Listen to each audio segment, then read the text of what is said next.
আমরা প্রভুর ধন্যবাদ করি, তার গৌরব স্বীকার করি, কারণ তার গৌরব প্রশংসা প্রচার করার লক্ষ্যেই তিনি আমাদের নির্মাণ করেছেন।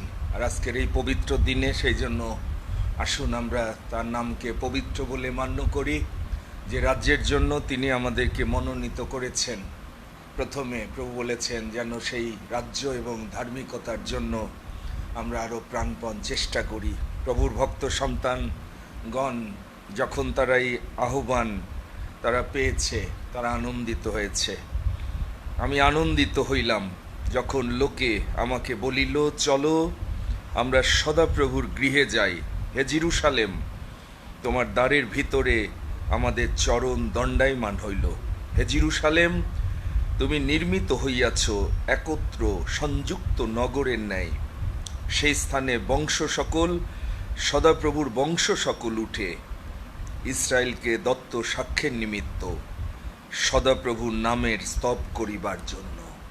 আমেন। সুতরাং আসুন, মণ্ডলী হচ্ছে সেই স্বর্গীয় জেরুসালেম, স্বর্গের সঙ্গে এটি সংযুক্ত। বলছে, হে জেরুসালেম, তুমি নির্মিত হইয়াছ একত্র সংযুক্ত নগরের ন্যায়। সুতরাং এখানে আমরা যখন সহভাগিতা লাভ করি, আমরাও সেই রাজ্যের মহিমায় পরাক্রমে আমরা মহিমান্বিত হই। প্রভু যেখানে উপস্থিত হয়েছিলেন সেখানে তার রাজ্যের পরাক্রম শক্তি সেটি উপস্থিত ছিল, আর সেই জন্য সেখানে যারা উপস্থিত হয়ে তাকে স্পর্শ করত, বাইবেল লুক 6:19 পদে এই সত্য আমরা দেখতে পাই, তারা আরোগ্য লাভ করত, সুস্থ হতো, বিশ্রাম পেত, আশীর্বাদ যুক্ত হতো। আসুন আজকে সেই প্রভুর নামে আমরা তার উপস্থিতিতে যারা এসেছি, বিশ্বাস দ্বারা, তার স্পর্শ দ্বারা যেন আজকে আমরা প্রত্যেকে তার আশীর্বাদ গ্রহণ করতে পারি। প্রভু যিশুর নাম সমগ্র জগতে, যাতে মোরা পাই পরিত্রাণ। খ্রিস্ট সঙ্গীত 410 সংখ্যা। আসুন, যে নামে সমস্ত জানু পাতিত হবে, আমরাও আজকে প্রভুর সেই পবিত্র নামে এখানে সভাস্থ হয়েছি, যেন আবার পরিত্রাণের আনন্দ নূতনভাবে আমরা লাভ করি। এই গান গাইতে গাইতে আসুন প্রশংসার হৃদয় নিয়ে, ধন্যবাদের হৃদয় নিয়ে তার সিংহাসনের সামনে উপস্থিত। প্রভু যিশুর নাম সমগ্র জগতে, যাতে মোরা পাই পরিত্রাণ। প্রভু যিশুর নাম সমগ্র জগতে, যাতে মোরা পাই পরিত্রাণ। আকাশেরও নিচে মনুষ্যদের মধ্যে আর কোনো নাম দত্ত নাই। আকাশেরও নিচে মনুষ্যদের মধ্যে আর কোনো নাম দত্ত নাই, কেবল প্রভু যিশু নাম সমগ্র জগতে, যাতে মোরা পাই পরিত্রাণ। প্রভু যিশু নাম সমগ্র জগতে পাই পরিত্রাণ। তিনি পৃথিবীতে এলেন, রক্ত বহাইলেন, পাপের জন্য মূল্য দিলেন। তিনি পৃথিবীতে এলেন, রক্ত বহাইলেন, পাপের জন্য মূল্য দিলেন। আমেন। আমাদের বাঁচাতে মুক্তি দিতে যিশু ক্রুশে প্রাণ দিলেন। আমাদের বাঁচাতে মুক্তি দি যিশু ক্রুশে প্রাণ দিলেন।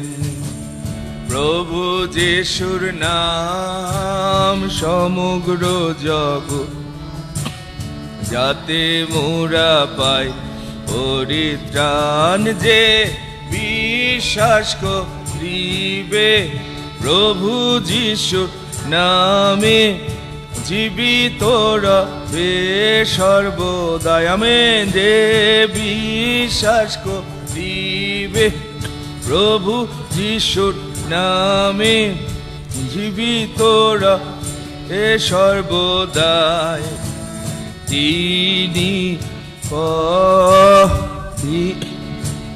সত্য, তিনি অনন্ত জীবন, তিনি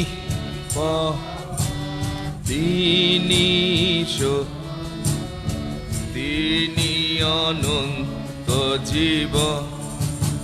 প্রভু যিশুর নাম সমগ্র জগতে, যাতে মোরা পাই পরিত্রাণ। প্রভু যিশুর নাম সমগ্র জগৎ, যাতে মোরা পাই পরিত্রাণ। আসুন সেই প্রভুর সঙ্গে যেন প্রতিদিন আমরা কাটাতে পারি। তিনি এমন আমাদের প্রভু, তিনি ছাড়া ভক্ত সেই জন্য বলছে প্রভু যিশুর মতো ভাই আর কেহ নাই। 211 সংখ্যার গান আমরা গাই। পাপীরও তরে ক্রুশেরও পরে যিশু দিলেন প্রাণ। প্রভু যিশুর মতো ভাই আর কেহ নাই। প্রভু যিশুর মতো ভাই আর কেহ নাই। পাপীর তরে ক্রুশের পরে, পাপীর তরে ক্রুশের পরে যিশু দিলেন প্রাণ, যিশু দিলেন প্রাণ। প্রভু যিশু মতো আর কেহ নাই। ভব নদী ভারী দুস্তর পারি, তাই না মে ভাই চালাও তোরি। ভব নদী ভারী দুস্তর পারি, তাই না মে ভাই চালাও তোরি। নামের বৈঠা হইয়া চলো, নামের বৈঠা বাহিয়া চল। যিশু করবে পার, যিশু করবেন পার। আমেন। প্রভু যিশু মতো আর কেহ নাই। যিশু পরম দয়ালু করুণাময়, তার করুণার সীমানাই সীমানাই। যিশু পরম দয়ালু করুণাময়, তার করুণার সীমানাই সীমানাই।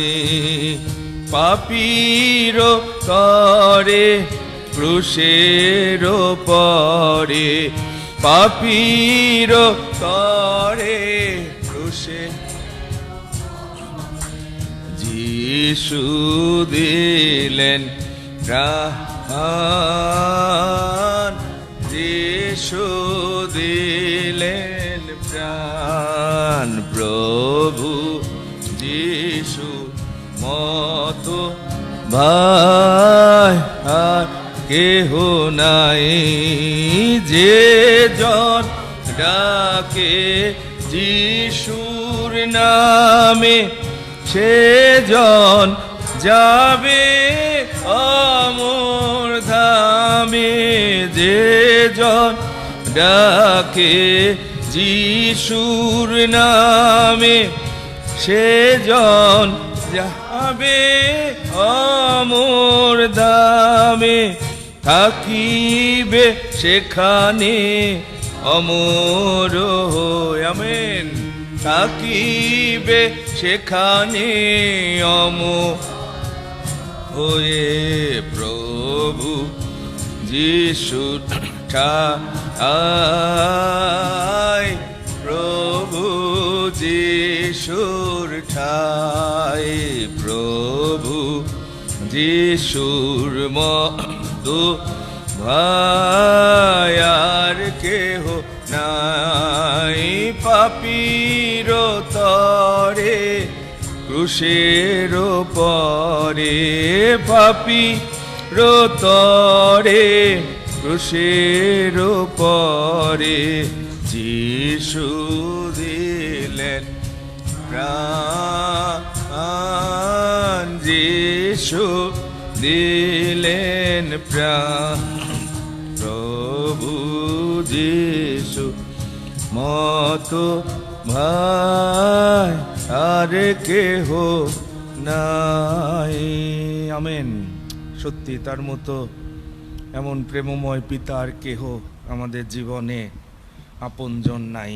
তাই আসুন, যিনি তার জীবন আমাদের জন্য দিয়েছেন, আজকে এই পবিত্র দিনে মস্তক অবনত করে তার সিংহাসনের সামনে উপস্থিত হই। যিনি সিংহাসনে উপবিষ্ট জীবন্ত প্রভুর উপস্থিতিতে, তার দৃষ্টির মধ্যে মণ্ডলীর সহভাগিতায় তার পবিত্র নামে আমরা উপস্থিত হয়েছি। এটি কোনো আনুষ্ঠানিকতা না, এটি বাইবেলের সত্য।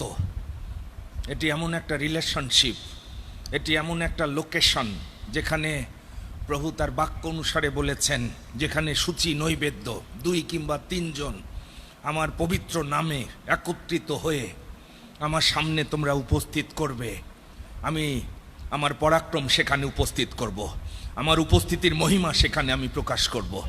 এবং প্রভুর স্পর্শ যখন আপনি লাভ করবেন বিশ্বাস দ্বারা, আপনি প্রভুর প্রতিজ্ঞার ফল প্রাপ্ত হবেন, বিশ্রাম আপনার জীবনে লাভ করবেন, শান্তি লাভ করবেন, আরোগ্য হবেন, পরিত্রাণের আনন্দ আরো উদ্ভাসিত হবে। আর সেই লক্ষ্যে যারা আজকে আমরা প্রভুর পবিত্র নামে, প্রভুর এই মণ্ডলীতে, তার মনোনীত স্থানে প্রার্থনা গৃহে উপস্থিত হয়েছি, আসুন আজকে আমাদের প্রত্যেকের জীবনে প্রভু জানেন যে আশীর্বাদ দরকার, যে শক্তি দরকার জগৎকে জয় করার জন্য, যে মঙ্গল দরকার, আমরা যেন প্রভুর কাছ থেকে তা গ্রহণ করতে পারি, সময়ের উপযোগী উপকারার্থে তার দয়া যেন লাভ করতে পারি। আর সেই জন্য আসুন তার অনুগ্রহের সিংহাসনের সামনে আমরা যারা উপস্থিত হওয়ার সৌভাগ্য অর্জন করেছি, এটা সৌভাগ্য বলে গণনা করেন। তার দয়া লাভের সুযোগ, তার স্পর্শ লাভের সুযোগ, তার সঙ্গে আরও নিজের জীবনকে, পরিবারকে একাত্ম করে ধন্য হবার সুযোগ, তার নামের দুর্গে সুরক্ষিত হওয়ার সুযোগ। আসুন অবনত মস্তকে তাকে প্রণিপাত করে প্রণত হয়ে তার দয়া আশীর্বাদ লাভ করি, তার শেখানো প্রার্থনা উচ্চারণের মধ্য দিয়ে। হে আমাদের স্বর্গের পিতা, তোমার নাম পবিত্র বলে মান্য হোক, তোমার রাজ্য আইসুক, তোমার ইচ্ছা সিদ্ধ হোক, যেমন স্বর্গে তেমনি পৃথিবীতে হোক। আমাদের প্রয়োজনীয় খাদ্য আজ আমাদিগকে দাও, আর আমাদের অপরাধ সকল ক্ষমা করো, যেমন আমরা আপন আপন অপরাধী দিগকে ক্ষমা করিয়াছি। আর আমাদের পরীক্ষাতে আনিও না, কিন্তু মন্দ হইতে রক্ষা করো, কারণ রাজ্য, পরাক্রম ও মহিমা যুগে যুগে তোমার। আমেন। Hallelujah, hallelujah. প্রভু তোমার ধন্যবাদ করি, গৌরব করি, প্রশংসা করি, কারণ সমস্ত গৌরব, সমস্ত সম্মান, সমাদর, প্রশংসা যুগ পর্যায়ে যুগে যুগে একমাত্র তোমার প্রভু, কারণ রাজ্য, পরাক্রম, মহিমা তোমার। আমি সেই জন্য তোমার গৌরব করি, প্রশংসা করি জীবনের আজকের এই মুহূর্ত পর্যন্ত। তোমার দয়া যা জীবন থেকে উত্তম, সেই দয়ায় তুমি আমাদের বেষ্টিত করে রেখেছ। ধন্যবাদ দিই আজকের এই পবিত্র দিনকে আমরা দেখার সুযোগ পেয়েছি, সুযোগ দিয়েছ যেন তোমার পবিত্রগণের সহভাগিতায় সবাস্ত হতে পারি, তোমার আজ্ঞাবহ হতে পারি, যেন সবাস্ত হওয়া পরিত্যাগ না করি, যেন তোমার গৃহে চিরদিন বাস করতে পারি, যেন তোমার উপস্থিতিতে তোমার অভিষেক লাভ করে তোমার শক্তি পরিহিত হয়ে প্রভু শেষ পর্যন্ত বিশ্বাস যেন রক্ষা করতে পারি। ধন্যবাদ দিই, এই পবিত্র মণ্ডলী তুমি রেখেছো, এই পরিচর্যা রেখেছো, যেন পিতা এর মধ্য দিয়ে আমরা আরো সঞ্জীবিত হই, আরো ফলবান হই এবং তোমার রাজ্য যেন ঘোষণা করি, যেখানে তুমি রাজত্ব করবে, তোমার রাজ্য আইসুক পরাক্রমে আমাদের জীবনের মধ্য দিয়ে, এই মণ্ডলীর মধ্য দিয়ে তোমার আরোগ্যদায়ী শক্তি নির্গত হোক পিতা, যেন আমরা আরোগ্য হই, শান্তিপ্রাপ্ত হই। যেখানে তুমি উপস্থিত হয়েছ তুমি শান্তি ঘোষণা করেছো, তোমাদের শান্তি হোক। যেখানে তোমার উপস্থিতি সেখানে তোমার রাজ্যের শক্তি। প্রভু আমরা যেন তোমার শক্তিতে আবার বলবান হতে পারি। ধন্যবাদ দি পিতা, তুমি আমাদের আজকে মনোনীত করেছো, যারা আমরা সবাস্ত হওয়ার সুযোগ পেয়েছি। তুমি আকর্ষণ না করলে আমরা কেউ তোমার নিকটে আসতে পারতাম না। আমরা কৃতজ্ঞ, সেই জন্য আমরা অবনত হই, তোমাকে প্রণিপাত করি। সেই সঙ্গে অনলাইনেও ফেসবুকের মধ্য দিয়েও যারা ক্ষুধিত, যারা তৃষিত, যারা এই পবিত্র আরাধনায় আত্মিক সহভাগিতার মধ্য দিয়ে তোমার আশীর্বাদ গ্রহণের জন্য এই সময় সংযুক্ত হয়েছে, পরেও হবে, তাদের প্রত্যেককে তুমি আশীর্বাদ করো। তোমার প্রতিজ্ঞার ফল আমরা যেন প্রাপ্ত হই। দয়া করো পিতা, তোমার ভক্ত সন্তানরা যেভাবে ক্ষুধিত তৃষিত হয়েছে, আমার প্রাণ সদাপ্রভুর জন্য লালায়িত, ক্ষুধিত তৃষিত আকাঙ্ক্ষিত। হে ঈশ্বর, তোমার আবাস কেমন প্রিয়, তোমার প্রাঙ্গণে একদিন সহস্র দিন অপেক্ষা উত্তম। হ্যাঁ পিতা, তোমার উপস্থিতি যেখানে, স্বর্গের শান্তি সেখানে, সেখানে তোমার ধার্মিকতা, সেখানে পবিত্রতার আনন্দের শক্তি। হালেলুইয়া, আমরা সেই জন্য তোমার ধন্যবাদ করি। সত্যি আত্মায় আরাধনার মধ্য দিয়ে আমরা সবাই মিলে একসঙ্গে তোমার নামের প্রতিষ্ঠা যেন করতে পারি, যে নাম তুমি আমাদেরকে দিয়েছো, যে নামে তুমি আমাদেরকে মুদ্রাঙ্কিত করেছো।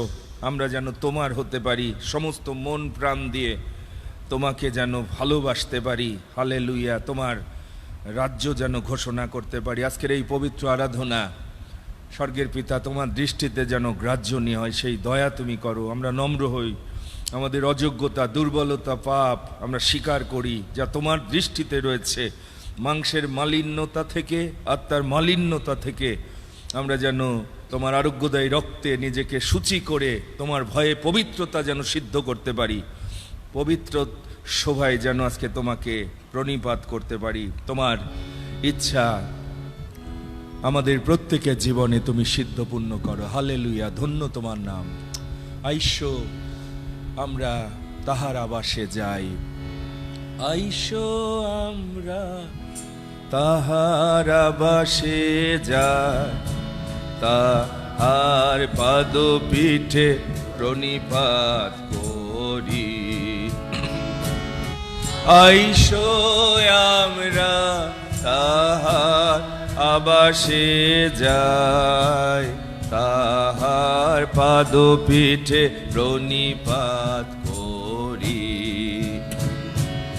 হে সদা প্রভু উঠো তোমার বিশ্রাম স্থানে, আইসো আমেন। হে সদা প্রভু উঠো তোমার বিশ্রাম স্থানে, আইসো। তুমিও তোমার শক্তির সিন্ধু, আইসো। তোমার যাজগণ ধার্মিকতা পরিহিত তোমার সাধুগণ আনন্দ গান করু। Hallelujah, hallelujah, hosanna, hallelujah, hallelujah, hosanna, hallelujah, hallelujah hosanna hallelujah hallelujah hosanna hallelujah আবার বলি hallelujah hallelujah hosanna hallelujah hallelujah hosanna hallelujah hallelujah hosanna hallelujah hallelujah hosanna hallelujah আইসো আমরা তাহার আবাসে যাই তাহার পাদপীঠে প্রণিপাত করি আইসো আমরা তাহার আবাসে যাই তাহার পাদপীঠে প্রণিপাত করি আমেন হালেলুয়া। হাবিতা সেই সুযোগ দিয়েছ যেন তোমার আবাসে তোমার উপস্থিতিতে তোমার সহভাগিতায় সত্য আত্মায় আরাধনার মধ্য দিয়ে তোমার অনুগ্রহ আমরা লাভ করতে পারি, যা আমাদের জন্য যথেষ্ট হবে। আমরা তোমার গৌরব করি, তোমার প্রশংসা করি, আমাদের কৃতজ্ঞতা ধন্যবাদ তোমার চরণে আমরা উৎসর্গ করি।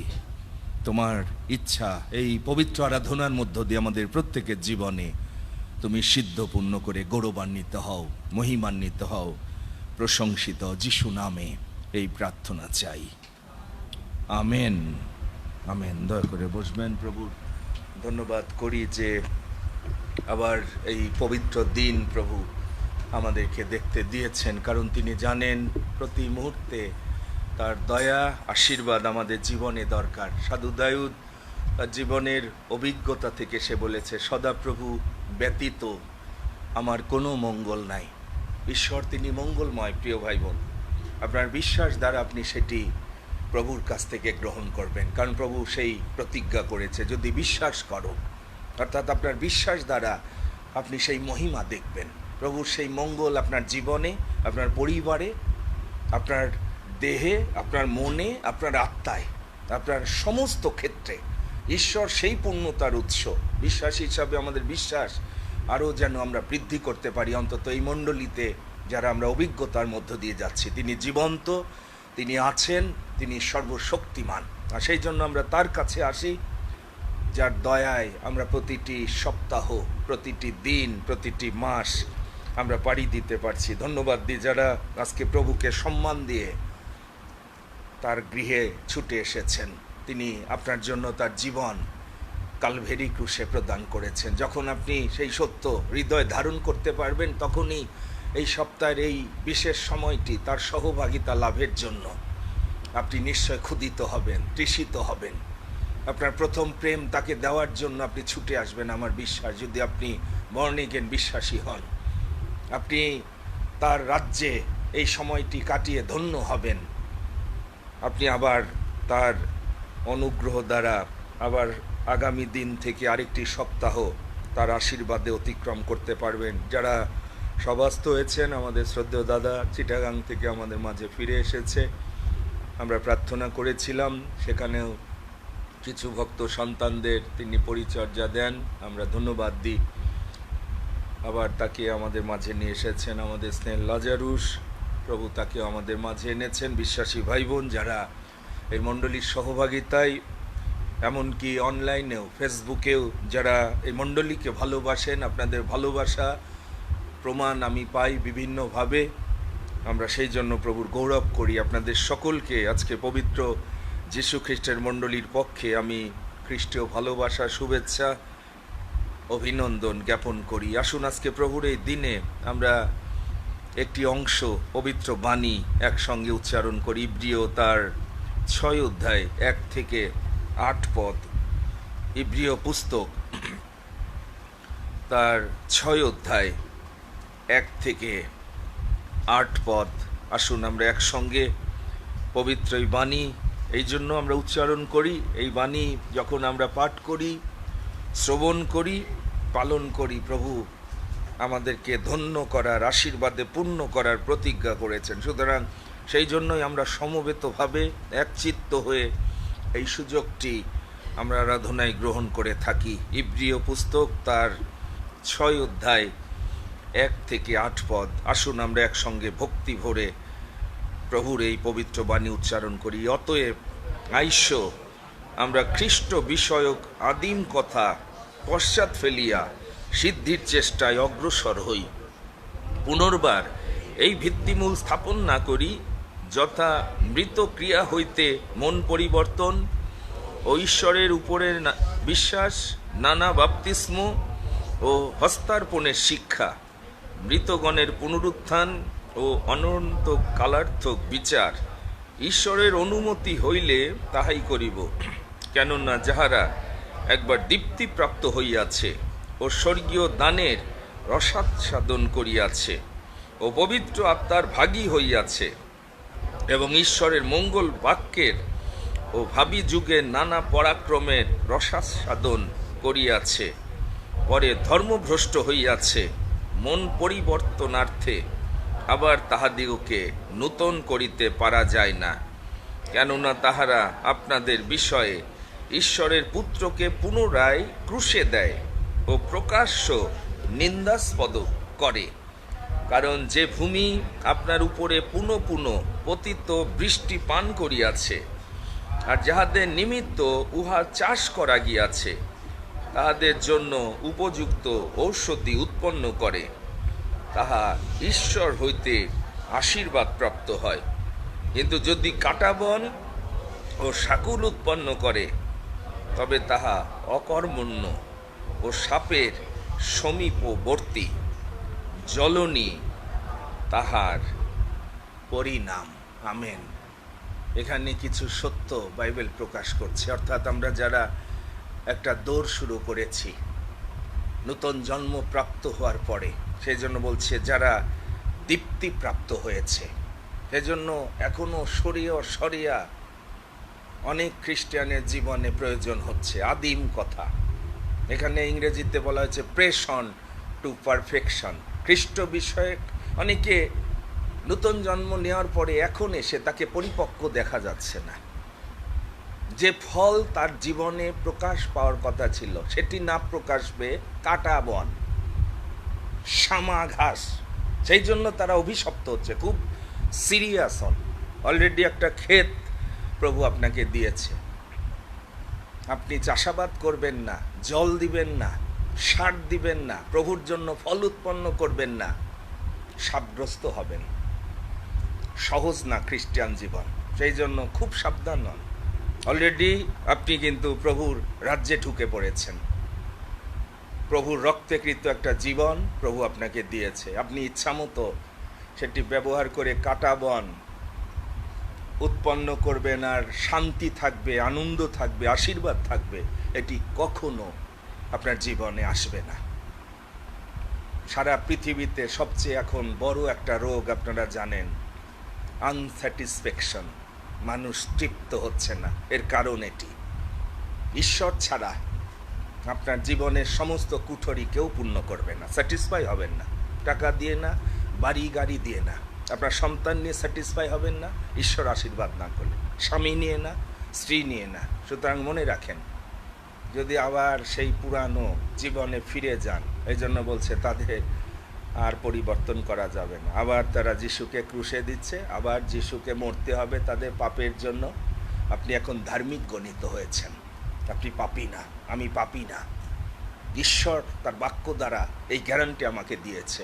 আমি পাপী ছিলাম, কিন্তু আমি ঈশ্বরের সামনে এখন ধার্মিক গণিত হয়ে তার সামনে এসেছি। সুতরাং ধার্মিকদের পথ বাইবেল বলছে এটি উত্তর উত্তর দেদীপ্যমান হবে। এটি ডাউনের দিকে যাবে না, অন্ধকারের দিকে যাবে না। যদি আস্তে আস্তে আপনি ফল দিতে থাকেন, ঈশ্বর বাড়াবে। মনে রাখেন, 30 গুণ যেই দিবেন, 60 গুণ, 100 গুণ, এটি ঈশ্বরের কাছ থেকে, তার রাজ্য থেকে আপনার জীবনে, পরিবারে নেমে আসবে। সুতরাং আসুন আমরা যেন পিছনে পড়ে না থাকি, খ্রিস্ট বিষয়ক আদিম কথা পশ্চাৎ ফেলিয়া সম্মুখস্থ ধাবন ক্ষেত্রের দিকে। সেজন্য সাধু বলছে আমি দৌড়াচ্ছি সামনের দিকে, আরো হায়ার লেভেলের লাইফ।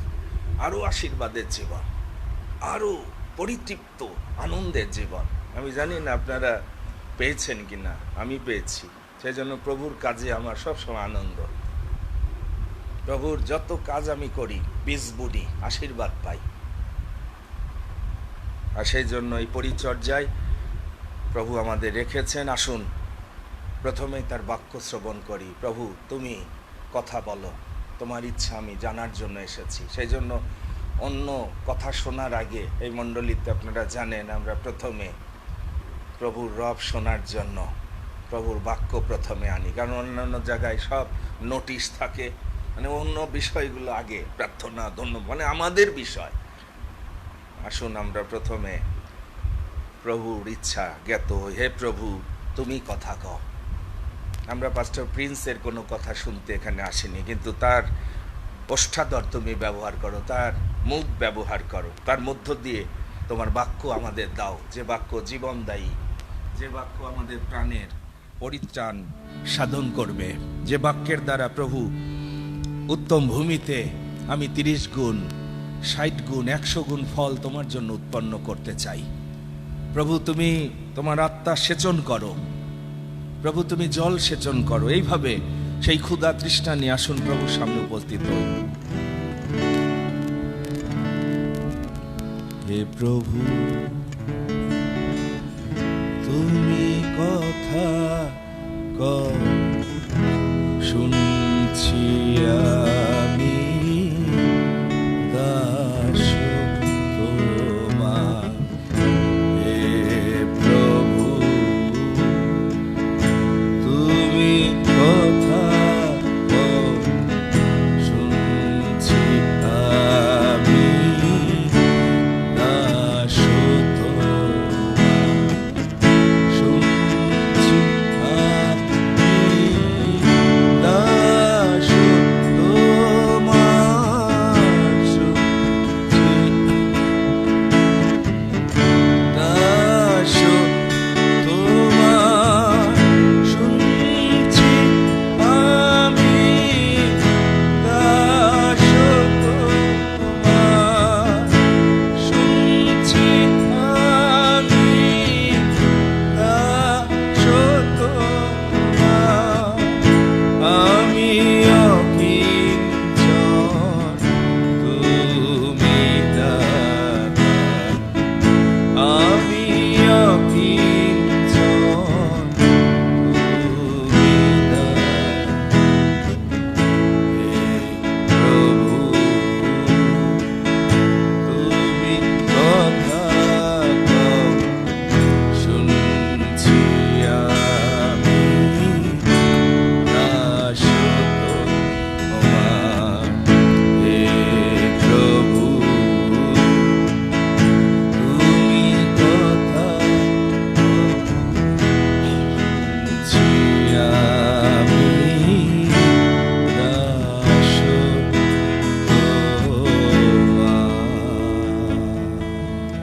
আমেন। প্রভু আমরা যারা তোমার দাস দাসী, তোমার সন্তান, তুমি বলেছ আমরা রুটি দ্বারা কেউ বাঁচতে পারবো না, কিন্তু তোমার মুখ নির্গত বাক্য দ্বারা আমরা বাঁচবো, রক্ষা পাবো।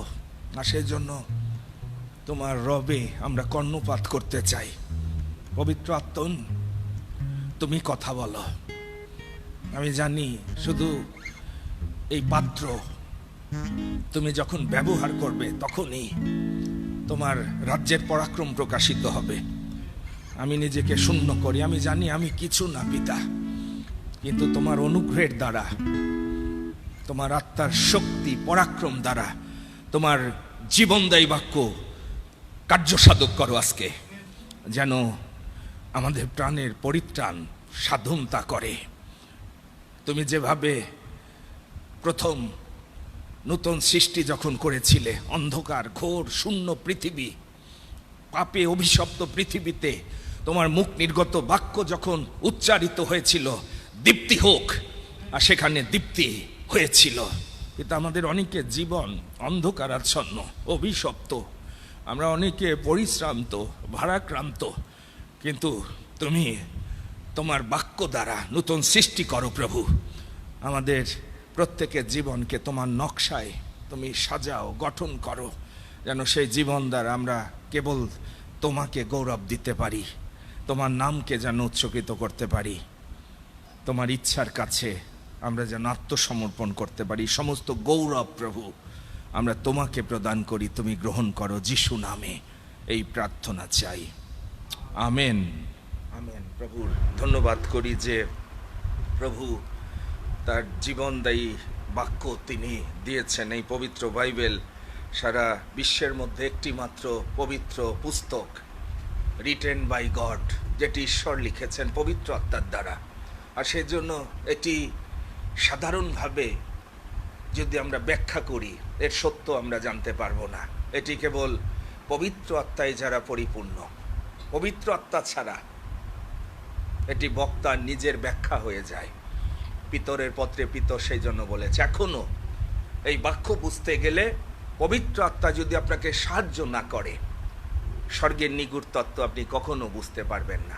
আর যখন আপনি সত্য জানবেন না, আপনি পাপের রাজ্য থেকে আপনি স্বাধীন হতে পারবেন না। সেই জন্য আজকে অনেক মণ্ডলীতে আপনারা জানেন ভ্রান্তির শিক্ষা দিনের পর দিন আমাদের জীবনকে আরও ফলহীন করে তুলছে। কিন্তু ধন্যবাদ দিই, এই মণ্ডলীতে প্রভু তার জীবনদায়ী বাক্যের পরিচর্যার দ্বারা আমাদেরকে তিনি সাহায্য করছেন, যেন আমরা খ্রিস্টীয় জীবনে ফলবান হয়ে তার গৌরব করতে পারি। আমরা তার রাজ্যের জন্য উপযোগী কিনা আজকে সেই সত্য আসুন ধ্যান করি। অত্যন্ত পরিচিত একটি অংশ, লুক তার 9 অধ্যায় 57 থেকে 62 পদে 3 ধরনের খ্রিস্টান, 3 ধরনের বিশ্বাসীদের জীবন আজকে আমরা ধ্যান করব। যারা পিছনে যদি তাকায়, পশ্চাৎ দিকে যদি তাকায়, প্রভু বলছেন তারা তার রাজ্যের জন্য উপযুক্ত হবে না, আশীর্বাদযুক্ত হবে না, তার রাজ্যে প্রবেশ করতে পারবে না। সেই জন্য আসুন, যে পিছনে চায় সে ঈশ্বরের রাজ্যের উপযোগী না। এই পিছনের বিষয়টা কি আজকে সেটি আসুন আমরা ধ্যান করি। কোন বিষয়গুলোকে প্রভু বলছে এটি পিছনের বিষয়, এটি পশ্চাতের বিষয়, এটি পুরাতন বিষয় যেটি অতীত হয়েছে। লুক তার 9 অধ্যায় 57 থেকে 62 পদ। তাহারা পথে যাইতেছেন, এমন সময় এক ব্যক্তি তাকে কহিল, আপনি যে কোনো স্থানে যাইবেন, আমি আপনার পশ্চাৎ যাইব। যিশু তাহাকে কহিলেন, শৃগালের গর্ত আছে এবং আকাশের পক্ষীগণের বাসা আছে, কিন্তু মনুষ্যপুত্রের মস্তক রাখিবার স্থান নাই। আর একজনকে তিনি বলিলেন, আমার পশ্চাৎ আইস।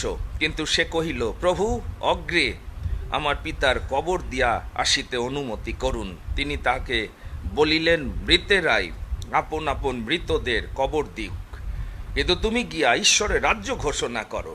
আর একজন কহিল, প্রভু, আমি আপনার পশ্চাৎ যাইব, কিন্তু অগ্রে নিজ বাটির লোকদের নিকটে বিদায় লইয়া আসিতে অনুমতি করুন। কিন্তু যিশু তাকে কহিলেন, এটি হচ্ছে আজকে আমাদের ধ্যানের বিষয়, যে কোনো ব্যক্তি লাঙ্গলে হাত দিয়া পিছনে ফিরিয়া চায়, সে ঈশ্বরের রাজ্যের উপযোগী নয়। আমেন। সুতরাং আপনি পিছনে তাকাচ্ছেন কিনা? আপনি কি সেই বিশ্বাসী যে পিছনে বারে বারে তাকাচ্ছেন? এবং প্রভু আজকে বলছেন, যদি আপনি সেই ধরনের বিশ্বাসী হন, আপনি তার রাজ্যের উপযোগী না। এখানেও তার রাজ্যের আশীর্বাদ আপনার জীবনের সাথে প্রভু যুক্ত করবেন। এর অর্থটা বোঝেন। ঈশ্বরের রাজ্যে যখন আপনি প্রবেশ করেছেন, যেভাবে প্রথমে ঈশ্বর আদিতে দেখবেন, তিনি খুঁজছিলেন একজন মানুষ যাকে তিনি কৃষি কর্ম দিতে চান, একজন ম্যানেজার তিনি খুঁজছিলেন, একজন ব্যক্তিকে তিনি খুঁজছিলেন, অপেক্ষা করছিলেন। যতক্ষণ একজন মানুষ না পাচ্ছেন, ততক্ষণ তিনি বৃষ্টি বর্ষান নাই। দেখবেন বাইবেলে, যতক্ষণ কেউ ছিল না তার ক্ষেত্রে কাজ করার জন্য এদন উদ্যানে, ততক্ষণ তিনি আশীর্বাদ বর্ষান নাই। আসুন আজকে দেখি আমাদের অনেকের জীবনে আমরা একটা ক্ষেত্রে ইতিমধ্যে প্রবেশ করেছি। আপনার খ্রিস্টান জীবন যদি আপনি বুঝতে না পারেন, প্রভু আপনাকে একটা ক্ষেত্রের মধ্যে নিয়ে এসেছেন। আপনি রোপিত বৃক্ষ, বাইবেল সেই কথা বলছে। রোপিত বৃক্ষ মানে এই জগতে আদমজাত, পাপে অভিশপ্ত এই গাছ থেকে কেটে মূলে কুড়ালি দিয়ে আপনাকে আলাদা একটা রাজ্যে, একটা ক্ষেত্রে যিশু রোপণ করেছে। খ্রিস্টান জীবন বোঝার চেষ্টা করেন যারা ওই গাছের সাথে আছেন, আদমজাত গাছের সাথে, সেই জন্য মন্দ ফল ধরছে। ভালো গাছে ভালো ফল, মন্দ। আপনার ভিতর থেকে যখন মন্দ কিছু বাড়াচ্ছে, হিংসা, মিথ্যা, অহংকার, যত মন্দতা, আপনি রোপিত বৃক্ষ না। জলস্রোতের সাথে, স্বর্গের আশীর্বাদের সাথে আপনি সংযুক্ত হননি। স্বর্গীয় জেরুসালেমের সাথে আপনার জীবনের ভিত্তি আপনি স্থাপন করেন। এটি এমন সত্য। সেই জন্য প্রভু তিনি শিষ্যদের এবং সকলের দিকে তাকিয়ে বলেছিলেন, অনেকে কিন্তু প্রথম যারা শেষের হবে। এই জায়গায় আমরা অনেকে পিছিয়ে যাচ্ছি। সেই জন্য যদি আপনি প্রকাশিত বাক্য 17 অধ্যায় 14 পদ পড়েন, প্রভু সবাইকে আহ্বান করেছে সেই জীবন পাওয়ার জন্য, কিন্তু সেখান থেকে তিনি বাছাই করছেন, মনোনীত করছেন, আবার মনোনীতদের মধ্য থেকে তিনি বিশ্বস্ত লোক খুঁজছেন। দেখেন, 3 ধরনের ক্যাটাগরি। সবাইকে ডেকেছেন আশীর্বাদের জন্য। প্রভু সুসমাচারের মধ্য দিয়ে তার ক্ষেত্রে তিনি আপনাকে আলাদা করতে চান। নূতন সৃষ্টির দ্বারা তার ক্ষেত্রে তিনি আপনাকে ফলবান করতে চান।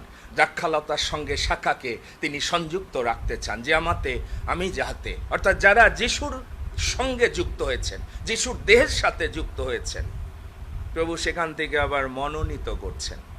এবং তিনি দেখছেন এই যে প্রতিদিন আমাদেরকে পরীক্ষা করছেন, যেন আমাদের বিশ্বস্ততা তিনি দেখতে পান। দেখেন, লোটের স্ত্রীকে বাইবেল বলছে স্মরণ করো। লোটের স্ত্রী কি করেছিল? পিছনের দিকে তাকিয়েছিল। এবং সেখানে যদি লুক 17 অধ্যায় আপনি 31 থেকে 32 পদ পড়েন, সেখানে লোটের স্ত্রীর উদাহরণ প্রভু যিশু আমাদের সামনে রেখেছে। সে সদম গমরার দিকে তাকিয়েছিল। কিন্তু এই সদম গমরা যখন লোট দেখেছিল, প্রথমে সে চয়েস করেছিল। এবং বাইবেলে দেখবেন বলছে সদাপ্রভুর উদ্যানের মতো। লোট যখন দৃষ্টিপাত করলো, যখন আব্রাহাম বলল, লোট আমার ভাইস্তে, তুমি এক কাজ করো, চয়েস করো, আমাদের তো ওই সম্পদ বাড়ছে, পশুপালও বাড়ছে, আমাদের ওই যারা দাস দাসীদের মধ্যে গন্ডগোল হচ্ছে, কাজে তুমি একটা সাইডে যাও, আমিও একটা সাইডে যাই। আর লোট মানে জগতের জ্ঞান দিয়ে মানসিক অভিলাষ পূর্ণ করার জন্য সবচেয়ে ভালো জিনিস সে চয়েস করলো। কিন্তু আপনারা জানেন পরে সেটি সদম গমরায় পরিণত হয়ে গেল। এবং সেখানে বাইবেল বলছে লোটের স্ত্রীকে স্মরণ করো, এবং তারপরে যে রেফারেন্সটা আনা হয়েছে বলছে যে কেউ ক্ষেত্রে থাকিবে সেও পশ্চাতে যেন ফিরে না আসে। এবং যখন দূতরা আসলো, লোটকে কি বলেছিল? যদি আপনি আদি পুস্তক 19 অধ্যায় 17 পদ পড়েন, বলছে তুমি প্রাণ রক্ষার্থে পলায়ন করো, পিছের দিকে তাকিও না।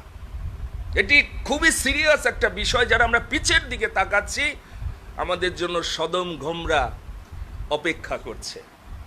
যারা পিছনের দিকে তাকাচ্ছেন, জগতে বলছে তুমি পশ্চাৎ দিকে দৃষ্টি করো না, পাছে এই নগরের অভিশাপে তুমি বিনষ্ট হবে।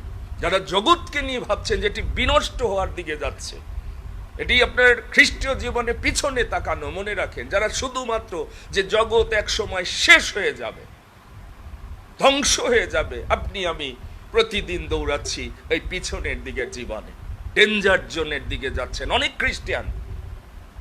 এই সত্য আপনারা জানেন না, কিন্তু আমি ধন্যবাদ দিই, এই সত্য জানার পর আমি ঊর্ধ্বস্ত বিষয়ের দিকে দৌড়াচ্ছি। এই জগতে সেই জন্য কোনো প্রপার্টির জন্য না, ব্যাংক ব্যালেন্সের জন্য না। এটি আমার বিশ্বাস, এবং এটি আমার বিশ্বাসের সঙ্গে অ্যাকশন। মনে রাখেন, আপনি ঈশ্বরের সামনে যখন উপস্থিত হন, ঈশ্বর যখন দেখে আপনি এই পুরাতন জগতে বাঁচার জন্য আপনি দৌড়াচ্ছেন, পশ্চাৎ দিকে তাকিয়েও না। কারণ তিনি সাবধান করেছেন সেখানে, যে কেহ আপন প্রাণ লাভ করতে চেষ্টা করে সে তা হারাবে। তারপর পরেই কিন্তু লোটের স্ত্রীকে স্মরণ করো, এবং তারপরে এই রেফারেন্সটা প্রভু বলেছেন, যদি তুমি পিছনে তাকাও তুমি হারাবে। পৌল তার দৌড় আমি দেখছিলাম ফিলিপিও 3:13-14 পদে বলছে, আমি একটা কাজ কিন্তু করছি, পশ্চাৎস্থিত সকল বিষয় সকল ভুলিয়া গিয়া সম্মুখস্থ বিষয়ের চেষ্টায় একাগ্র হইয়া ঊর্ধ্বস্থ পণ পাইবার জন্য আমি যত্ন করছি। সাধু পৌল দৌড়াচ্ছে, বলছে আমি কিন্তু পিছনে সব ভুলে গেছি। আমি যখন তার জীবন দেখি, সাধু পৌলের জীবন এবং তার দৌড়, বলছে আমি সব কিছু পিছনে ফেলেছি, জগৎ পশ্চাতে ক্রুশ সামনে। আমরা গান গাই কিন্তু গানের অর্থ বুঝি না। সেই জন্য আমরা আমাদের জীবনে প্রভুর আশীর্বাদে প্রবেশ করতে পারছি না, আমরা উপযোগী হচ্ছি না। অনেকে প্রভুর রাজ্যে আশীর্বাদ পাওয়ার উপযোগী আমরা না। প্রিয় ভাই বোন, প্রভু চান যেন আজকে এই বাক্য ধ্যান করতে করতে আপনি সঠিক একটা সিদ্ধান্ত যেন নিতে পারেন। গালাতীয় 2:18 পদে সাধু পৌল আরো পরিষ্কার করেছে, বলছে আমি যা ভাঙিয়া ফেলিয়াছি, পাপের যে জীবন, পিছনের যে জীবন, খ্রিস্ট আমাকে নূতন করেছে, আমি নূতন জীবন পেয়েছি। বলছে আমি যদি আবার পুনর্বার তা গাঁথি, বলছে আমি নিজেকে অপরাধী করছি। মানে অলরেডি পাপের জীবন তো কালভেরি ক্রুশে আমি ধ্বংস করেছি, আমি জীবিত না, যেটি অভিশপ্ত, যেটি স্বর্গের সাথে যুক্ত না, আমি সেটি আর পুনর্বার গাঁথতে কখনো চেষ্টা করছি না। আমি জানি যে আমরা অনেকে এই বাংলাদেশে অন্য সুসমাচার শুনছি, সবাই খালি জগতে, সবার ব্যস্ততা, উপাসনায় মানুষ খুঁজে পাওয়া যায় না কেন? আপনি তো ওই পুরাতন জগতের জন্য, সদম গমরার জন্য বাড়ি করছেন, গাড়ি করছেন, করতে থাকেন। আপনি তো বিশ্বাস করেননি, প্রভুর এই বাক্য আপনি বিশ্বাস করেন না, সেটি প্রভু জানে। আমি বিশ্বাস করেছি, শুধু বিশ্বাস করলে হবে না, ঈশ্বর আপনার কর্ম দেখতে চান, সিদ্ধ বিশ্বাস দেখতে চান। আমি যখন বিশ্বাস করেছি, আমার কাছে অনন্ত জীবন এটি শ্রেষ্ঠ জীবন। সেই জন্য বাইবেল বলছে সত্যের তত্ত্বজ্ঞান প্রাপ্ত হওয়ার পর যদি আমরা আবার স্বেচ্ছায় পাপ করি, বিচার আমাদের জন্য অপেক্ষা করছে, ভয়ঙ্কর বিচার। সেই জন্য বোকার বালুচর রে বাঁধা সেই ঘর যদি আমরা গাথি, আমরা সেদিন গানটি গেয়েছি বাইবেল স্টাডিতে, বুদ্ধিমান বাঁধিল পাষাণে তার ঘর। আসুন দেখি আজকে এই পিছনের বিষয়গুলো প্রভু কিভাবে চিহ্নিত করেছেন। একজন তার পিছনে আসতে চায়, তার পশ্চাৎ আসতে চায়। অনেক খ্রিস্টান প্রভুকে ফলো করতে চায়, কিন্তু তারা স্থান খোঁজে। বাংলাদেশে সবাই মিনিস্ট্রিতে যারা কাজ করতে চায়, আগে জায়গা কেনে, বিল্ডিং বানায়, স্থান খোঁজে। স্বর্গ আমার সিংহাসন, প্রভু সেই জন্য বললেন তোমরা আমার জন্য কেমন গৃহ নির্মাণ করবে।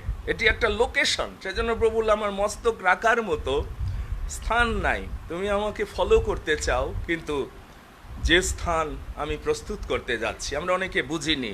প্রভু বললেন আমার রাজ্য এই জগতের না। খ্রিস্টানরা এই জগতে বাস করার স্থান খোঁজে, কিন্তু তারা প্রবাসী, অনন্ত জীবনের জন্য বাসস্থান প্রভু প্রস্তুত করতে গেছে। সেই জন্য রোমিও 8:24 পদ আমি দেখছিলাম, বলছে দৃষ্টিগোচর যে প্রত্যাশা, সেটি প্রত্যাশাই না, যেটি দৃশ্যমান। খ্রিস্ট জীবন অদৃশ্য বিষয়ের প্রমাণ প্রাপ্তি। আমরা এই জগতে দৃশ্যমান দেখছি না, কিন্তু স্বর্গরাজ্য আমাদের কাছে খুব ক্লিয়ার, সুস্পষ্ট। বিশ্বাসী বীররা তারা এই জগতে প্রকাশ করেছে, এমনভাবে জীবনযাপন করেছে, তাদের বাড়ি আছে, স্বর্গের ধন আছে, এইভাবে চলেছে তারা। অথচ জগতে সবাই দেখছে তাদের কিছু নাই। প্রভুর ধন্যবাদ করি যে এই সত্য প্রভু আমাদের বুঝতে সাহায্য করছে। এই জগতের অধিপতি আপনারা জানেন, দিয়া বলো এই জগতে দৃশ্যমান বাড়ি গাড়ি সব দিতে পারে। আর আপনি যদি ভাবেন আপনি অনেক আশীর্বাদের পাত্র, সমুদয় জগৎ লাভ করলেও প্রভু বলছে আপনি আশীর্বাদের পাত্র হতে পারবেন। আমি দেখছিলাম জ্ঞানী সলোমন উপদেশক 2 অধ্যায় দেখবেন, তার সমস্ত পরিশ্রম দ্বারা বাড়ি গাড়ি প্রাচুর্য করেছে। এত পরিশ্রম করেছে, বলছে আমার মতো সৌভাগ্যবান কেউ নাই, আগেও ছিল না, পরেও কেউ হবে না। কিন্তু সে অবশেষে সে বুঝতে পেরেছে সব অসার। কিসের দিকে সে তাকিয়ে এই কথা বলেছিল জানেন? তার সমস্ত পরিশ্রমের যে ওই যে বাড়ি গাড়ি প্রাচুর্য। আমরা অনেকে এত পরিশ্রম করছি, খ্রিস্টে বাইবেল বলছে যদি জগতে আমরা প্রত্যাশা করি, এই জগতে বলছে মানুষের মধ্যে আমরা অতি দুর্ভাগ্য। আমার কথা না, আমি শুধু স্মরণ করিয়ে দিচ্ছি, প্রভু যিশু বলছে যার কাছে যাওয়ার জন্য আপনি তাকে গ্রহণ করেছেন, যার সাথে থাকা, তিনি বলছে তুমি আমাকে গ্রহণ করার পর আমি যে ম্যানশন স্বর্গে সোনার রাস্তার উপর দিয়ে তুমি হাঁটবে, তুমি বিশ্বাস করনি, আমি সেই স্থান প্রস্তুত করতে যাচ্ছি। তুমি রেডি হও, প্রস্তুত হও।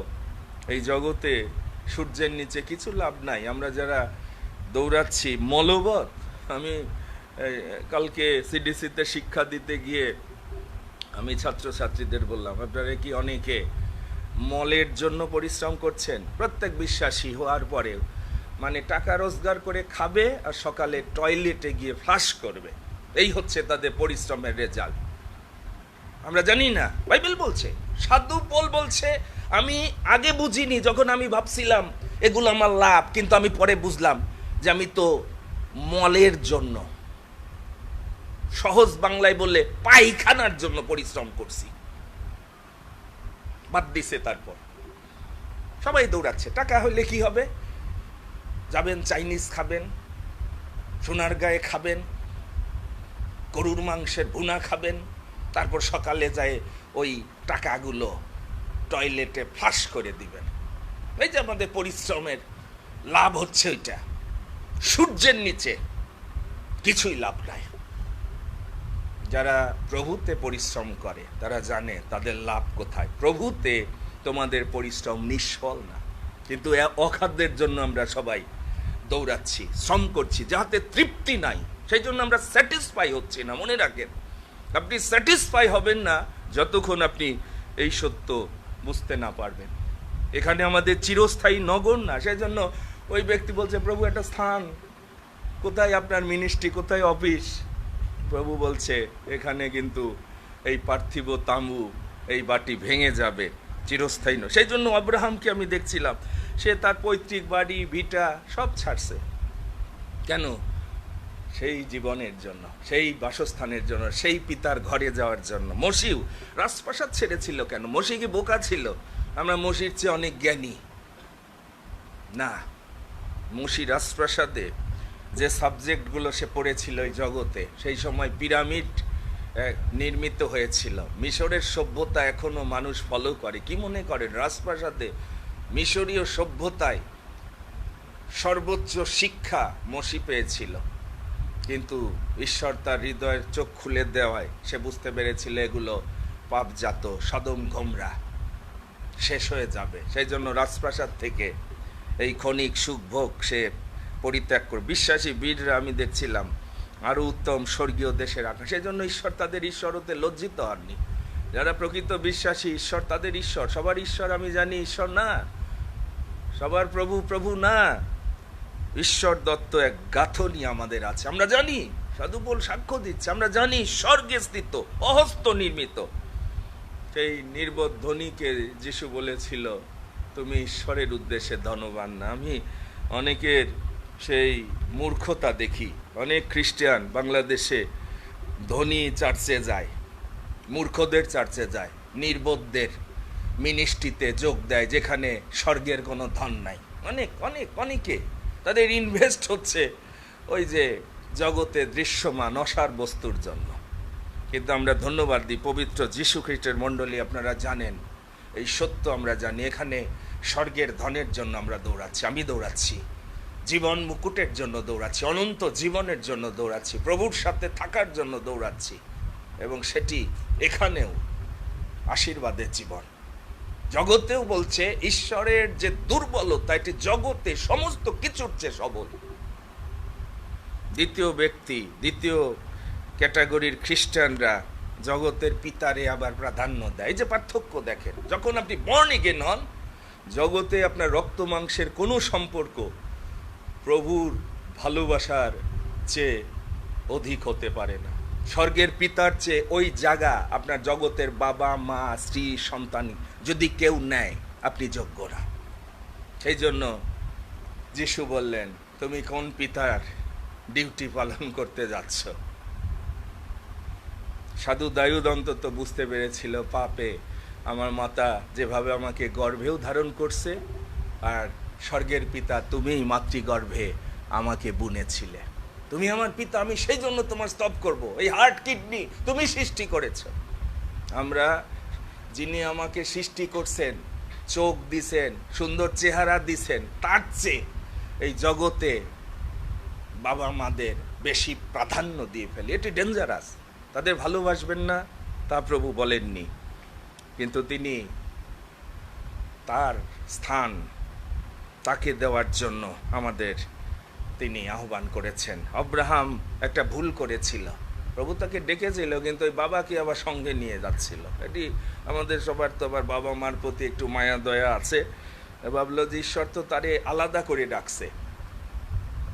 ওই যে যাদের যাদের সঙ্গে নিছিল রক্ত মাংসের, এরাই তার ট্রাবল সৃষ্টি করেছিল। ওই লোটো বাইশতেও আমার সাথে যাক, ঈশ্বরের আশীর্বাদ পাক, ওই যে বাইশতেই গ্যাঞ্জাম পাকাই দিছিল।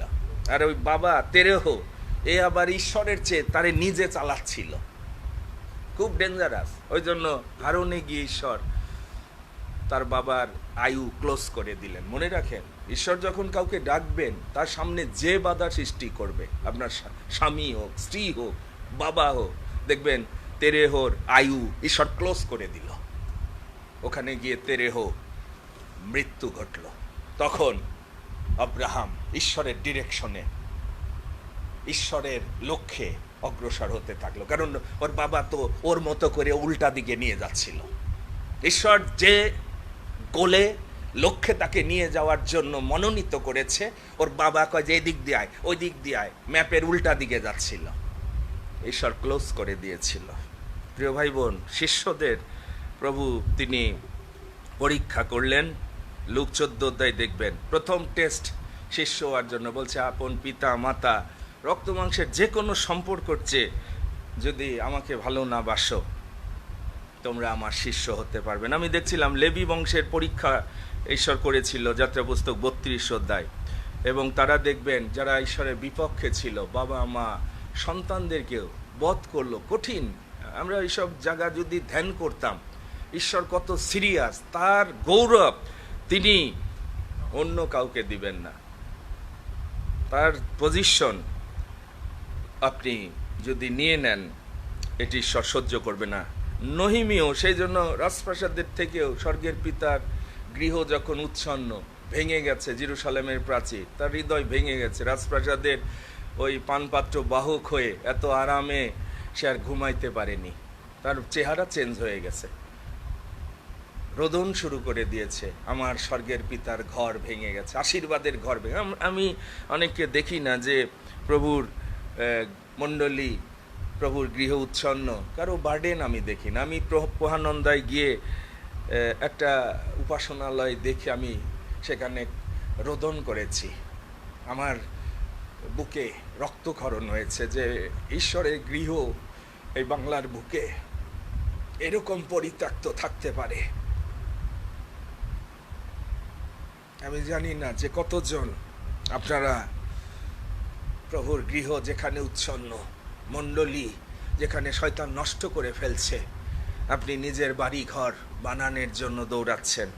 আর সেই জন্য আসল পিতা যখন আপনি বুঝবেন, দেখবেন আপনি গীতসংগীতা 45 অধ্যায়ের 10 থেকে 11 পদে বিবাহের নীতিমালা, সেই জন্য যারা নারীগণ, কন্যাগণ বলছে তোমার জাতি ও পিতৃকুল ভুলিয়া যাও। খ্রিস্টান বিবাহ আলাদা, কিন্তু যখন আপনি স্বামীর সাথে যুক্ত হবেন, বাবা মা এই সম্পর্ককে যে মেয়েরা প্রাধান্য দিবেন, ওই যে তাহাতে রাজা তোমার সৌন্দর্য বাসনা করবে, কেননা তিনিই প্রভু, তুমি তার কাছে প্রণিপাত করো। আপনি যখন ওই যে রিবিকা হবেন, রিবিকা 10 দিনও থাকতে চায়নি তার বাবার ঘরে, কারণ ঈশ্বরের প্ল্যান। বেশিরভাগ আমি বাংলাদেশে খ্রিস্টান সমাজের যত জ্ঞানজামের কারণ হয় বাবা মায়ের বাড়ি, আর নাই শ্বশুর শাশুড়ির বাড়ি। স্বামী স্ত্রীর অশান্তির মূল কারণ এই যে এই নীতি আমরা জানি না। পিতৃকুল ভুলে যেতে হবে। রিবিকাকে যখন মনোনীত করলো ইসাকের জন্য, তার বাবা আত্মীয় স্বজন করছে, ঠিক আছে বাগদান তো হয়ে গেল, আপনাদের সামনে আমার মেয়ে আছে ঈশ্বরের মনোনীত, আপনারা বুঝতে পারছেন, মারে 10 দিন তুমি আমাদের সাথে থাকো। রিবিকা কয় নো।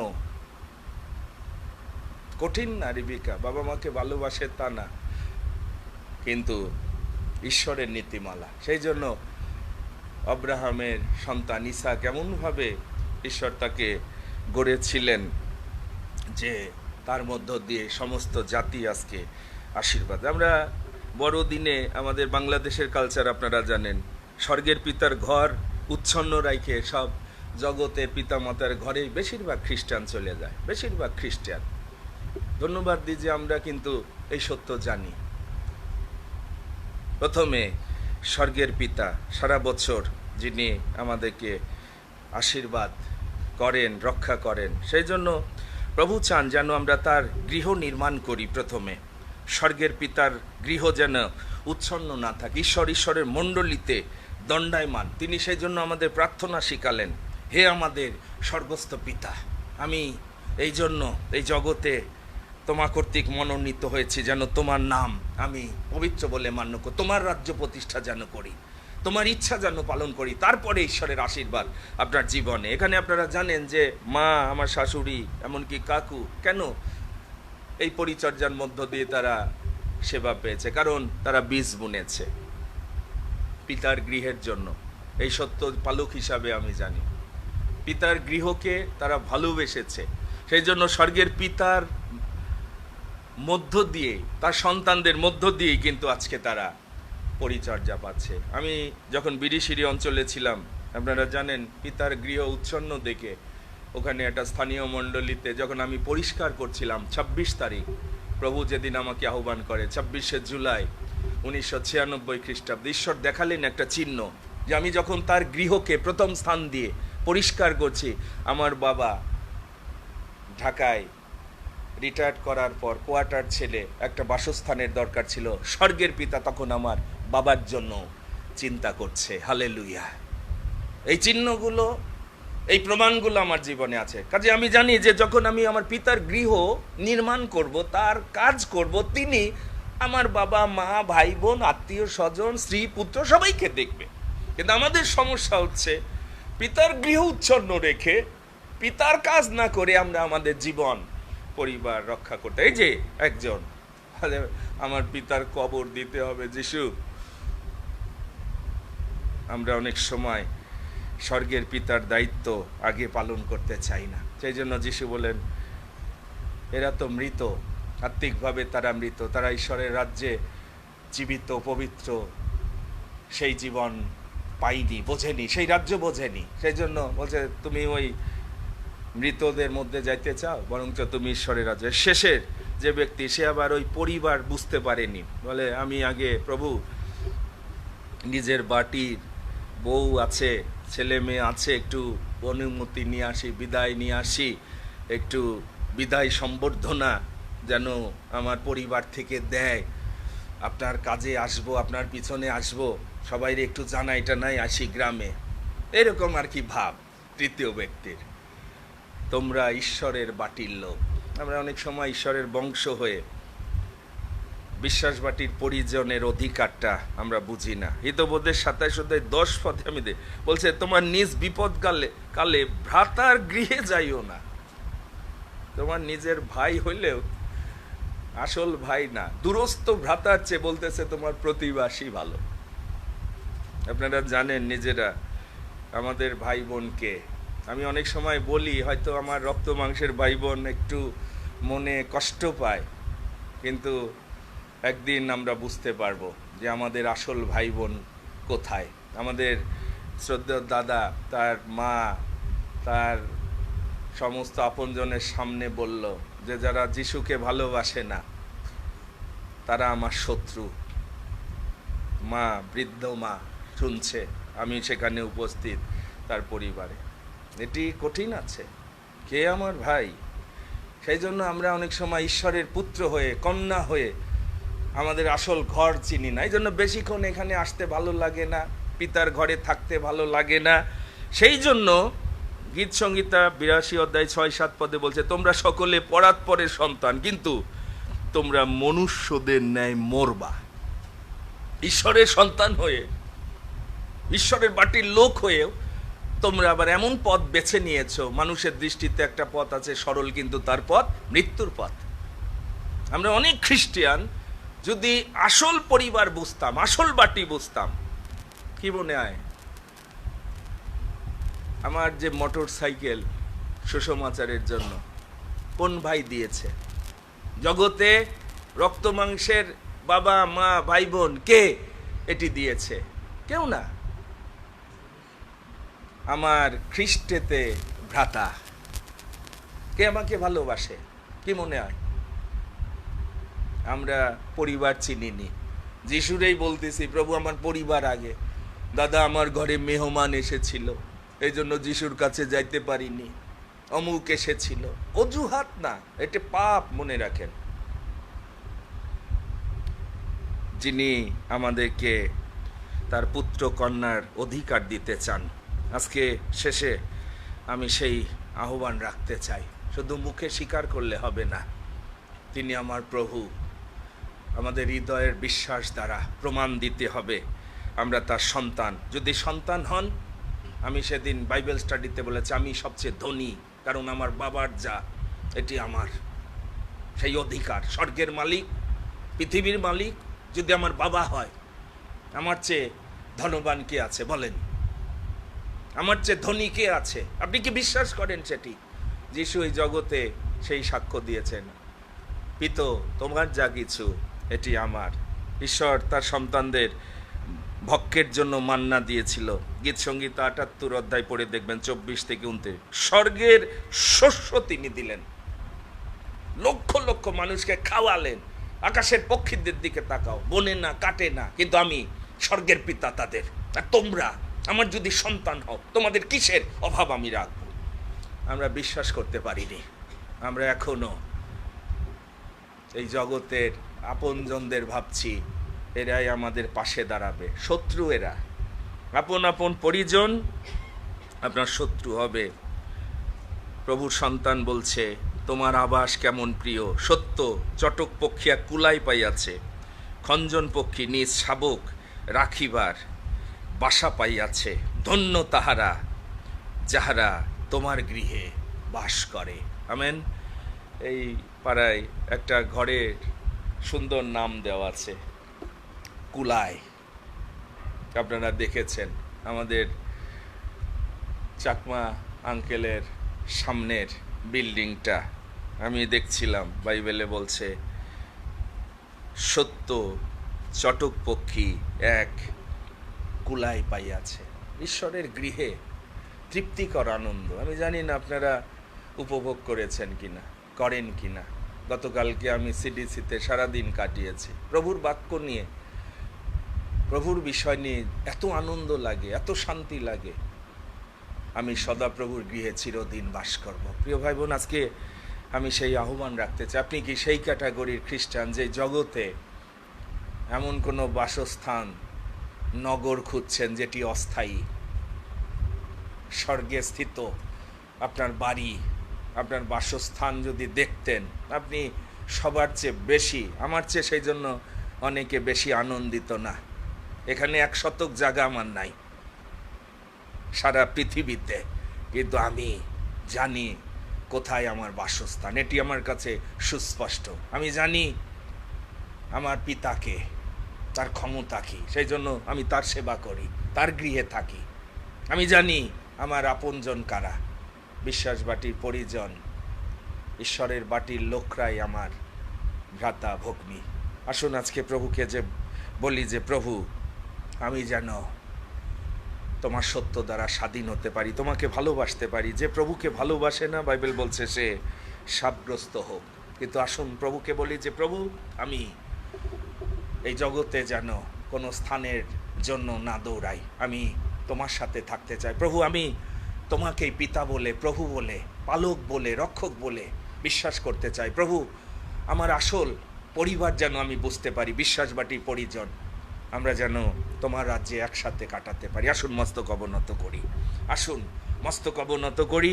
শুধু শ্রোতা যেন না হই, আসুন সেই দুর্গ নির্মাণ করি, প্রভুর নামের দুর্গ, নোহের মতো, যেন সেখানে আমরা রক্ষা পাই। কারণ সদম গোমরার পরিণাম আসছে দেখে ঈশ্বর লোটকে বাঁচিয়েছিল। প্রাণ রক্ষার্থে পলায়ন করো, পিছনে তাকিও না। পশ্চাৎ দিকে দৃষ্টিপাত করো না, বিনষ্ট হয়ে যাবে নগরের অভিশাপে। প্রভু বলছেন যে লাঙ্গলে হাত দিয়ে পিছনে তাকাচ্ছে, পুরাতন বিষয় অতীত, পুরাতন এই জগতের প্রতি তিনি মমতা করেননি। আপনি কি সেই বিশ্বাসী? আপনি কি সেই নামধারী খ্রিস্টান যে খালি এই অভিশপ্ত জগতের জন্য দৌড়াচ্ছেন?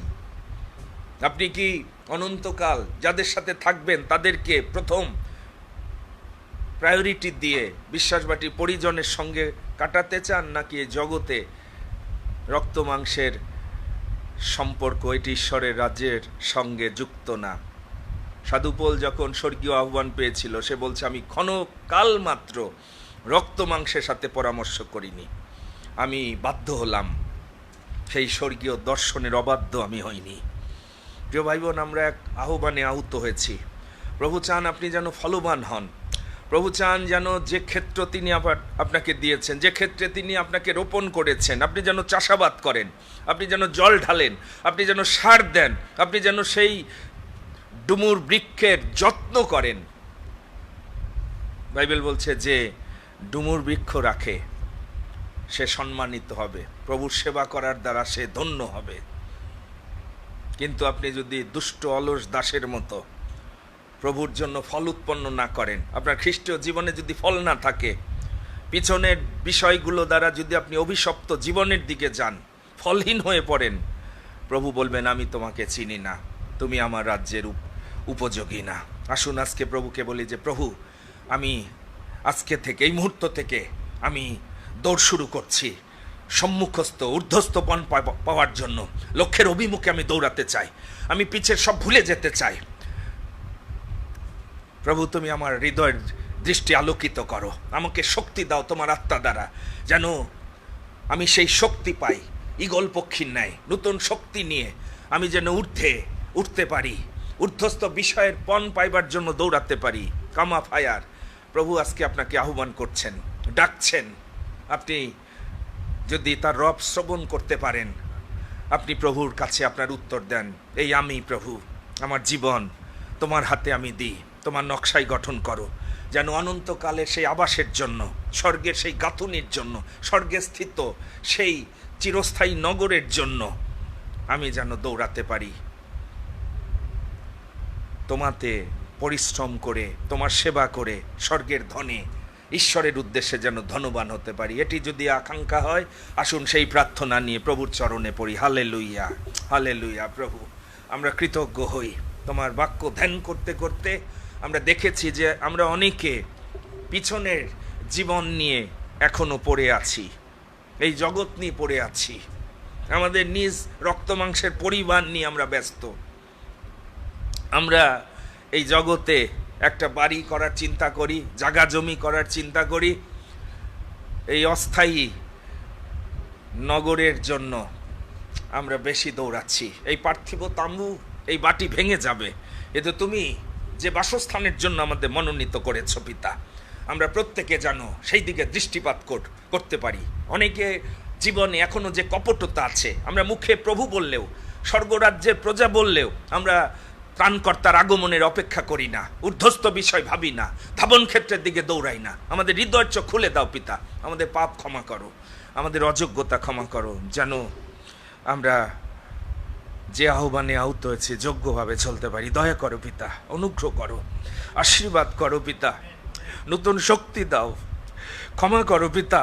ভয়ঙ্কর পরিণামের দিকে যেন আমরা এগিয়ে না যাই, পিছনের বিষয়গুলো এক ভয়ঙ্কর পরিণামের দিকে আমাদের অনেককে নিয়ে যাচ্ছে। প্রাণ রক্ষার্থে আমরা যেন পলায়ন করতে পারি পিতা, আমরা যেন পিছনের দিকে দৃষ্টিপাত না করি, জগৎ পশ্চাতে ক্রুশ সামনে ফিরিব না। হ্যাঁ পিতা, সেই মনোনয়নে আমরা যেন বিশ্বস্ত হতে পারি। রুথ যেভাবে বলেছিল, মৃত্যু ছাড়া আমি তোমার সঙ্গে কখনো বিচ্ছিন্ন হব না, পিছনে আমি যাব না। নয়মি তাকে বলেছিল, তুমি ফিরে যাও তোমার পিতৃকুলের কাছে, কিন্তু তার মনোনয়ন ছিল, আমি কেবল তোমার সঙ্গে থাকবো। পিতা, আমরাও সাধু পোলের মতো যেন সেই দৃঢ়তা ধারণ করতে পারি, খ্রিস্টের প্রেম থেকে কেউ আমাকে আলাদা করতে পারবে না। আমি দৌড়াচ্ছি শেষ পর্যন্ত, নিরূপিত পথের শেষ পর্যন্ত আমি আমার বিশ্বাস রক্ষা করার চ্যালেঞ্জ হাতে নিয়েছি।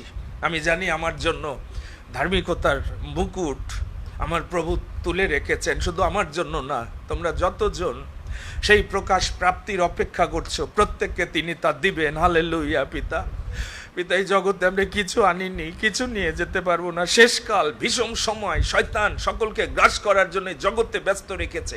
চক্ষুর অবিলাস, মাংসিক অবিলাস, জীবিকার দর্পে আমরা মত্ত, কিন্তু এই বাষ্পস্বরূপ জীবন কিছুক্ষণ পরে থাকবে না। কিন্তু যে জীবন অনন্তকাল স্থায়ী, যা পিতা অদৃশ্য এখন, কিন্তু সেটি প্রত্যাশিত, যেন আমরা প্রত্যাশায় আনন্দ করতে করতে তোমার রাজ্যের জন্য প্রস্তুত হতে পারি। তোমার বাক্যের সত্যে আমাদের পবিত্র করো, রক্ষা করো। ধন্য তোমার নাম। তোমার ইচ্ছার কাছে আমরা আত্মসমর্পণ করি, যিশু নামে এই প্রার্থনা চাই, আমেন। আমেন। মনস্থ করেছি যিশুতে চলিব। আসুন এই গানটি আমরা, এই বাক্য যারা শ্রবণ করেছি, এই গানটি গেয়ে প্রভুর কাছে মনস্থ করেছি যিশুতে চলিব। মনস্থ করেছি যিশুতে চলিব। মনস্থ করেছি যিশুতে চলিব। ফিরিব না, ফিরিব না, ফিরিব না, ফিরিব না। জগৎ পশ্চাতে ক্রুশ মুখে, জগৎ পশ্চাতে ক্রুশ মুখে, জগৎ পশ্চাতে ক্রুশ মুখে। ফিরিব না, ফিরিব না, ফিরিব না, ফিরিব না। যদিও কেহ না থাকে সঙ্গে, যদিও কেহ না থাকে সঙ্গে, যদিও কেহ না থাকে সঙ্গে, ফিরিব না, ফিরিব না, ফিরিব না, ফিরিব না। ধন্যবাদ। প্রার্থনাগুলো প্রভুর কাছে উপস্থিত করি। বিশেষভাবে একটি বিষয় জানিয়ে দিই, আগামী শুক্রবার 22 তারিখ আমাদের জর্জ দা, বসেন দয়া করে, তার পরিবারে একটা ধন্যবাদ সবার আহ্বান তিনি করেছেন সন্ধ্যা 6টায়। মণ্ডলীর প্রত্যেককে, এমনকি ফেসবুকেও যারা আছেন, আমি আহ্বান করি সেই পরিবারের পক্ষে। আমাদের জর্জ বার্নার্ড সরকার, সেই পরিবার মিরপুরে তাদের নিজ বাসস্থানে তারা একটি বিশেষ ধন্যবাদ সবার আহ্বান তারা করেছেন। আমি আহ্বান করি সেই পরিবারের পক্ষে যেন আমরা যতজন সম্ভব আমরা সেখানে মিলিত হয়ে আমরা প্রভুর গৌরব করতে পারি। এটিও আমাদের খ্রিস্টীয় জীবনের একটা দায়িত্ব, যেখানে সুসমাচার প্রচারের সুযোগ আছে, প্রভুর নামে একত্রিত হওয়ার সুযোগ আছে, আমরা যেন সেটি গ্রহণ করি। সুতরাং মনে রাখেন, আগামী শুক্রবার 22 তারিখ সন্ধ্যা 6টায়। আমরা কৃতজ্ঞ যে প্রভু তিনি আমাদেরকে দয়া করছেন, আমরা পরিচর্যার মধ্য দিয়ে এগিয়ে যাচ্ছি। বাইবেল স্টাডি আপনাদের ক্ষুধা তৃষ্ণা দ্বারা আমরা গত শুক্রবারে আমরা পরিপক্ক খ্রিস্টান, ম্যাচিউর খ্রিস্টান, সেই বিষয়ে কিন্তু আমরা ধ্যান করেছি। যেহেতু আমাদের অনেকের পরিপক্কতা, সিদ্ধতা এখনও এটি আসেনি, সেই জন্য ধন্যবাদ দিই যারা এসেছিলেন। এটি সুযোগ, এই মণ্ডলীতেই কেবল একটা পরিচর্যা, বাইবেল স্টাডির আমাদের জীবনকে আরও ফলবান করার জন্য প্রভু রেখেছেন, যেন আমরা এর মধ্য দিয়ে প্রভু রাজ্যের জন্য প্রস্তুত। ধন্যবাদ দিই যারা ফেসবুকের আমাদের সঙ্গে থাকেন, শুধু থাকেন তা না, কেউ কেউ বিকাশে গোপনে নাম আপনারা জানাননি একটি পরিবার। আমি কৃতজ্ঞ যে ঈশ্বর আপনাদের হৃদয়ে কথা বলে, আপনারা বিশেষ উপহার পাঠিয়েছেন। আমি জানি ঈশ্বর জানে, এবং নতুন নিয়মে উপহার দেওয়ার নীতিমালা সেটি গোপনে, প্রভু জানেন গোপনে। কিন্তু আমি কৃতজ্ঞ হই যে এই ধরনের ভাই বোন যারা এই মণ্ডলীকে গেঁথে তুলতে চান, সবাই মিলে খ্রিস্টের লোককে এক বাটি জল দিয়ে সাহায্য করছেন। প্রভু নিশ্চয় আপনার উপহার গ্রহণ করবেন, আপনার পরিবারে ভাণ্ডারে প্রচুর আশীর্বাদ ঢেলে দিবেন। আমরা নিশ্চয় সেই প্রার্থনা করব। আমরা ধন্যবাদ দিয়ে আমাদের ধীলন্দার জন্য, প্রভু তাকে আশীর্বাদ করেন, আর সেই আশীর্বাদ আমরাও আমাদের পেরোল এবং সীমা ভাই বোনদের মধ্য দিয়ে পাই। পালকের পরিবারেও সেই আশীর্বাদ তারা শেয়ার করে।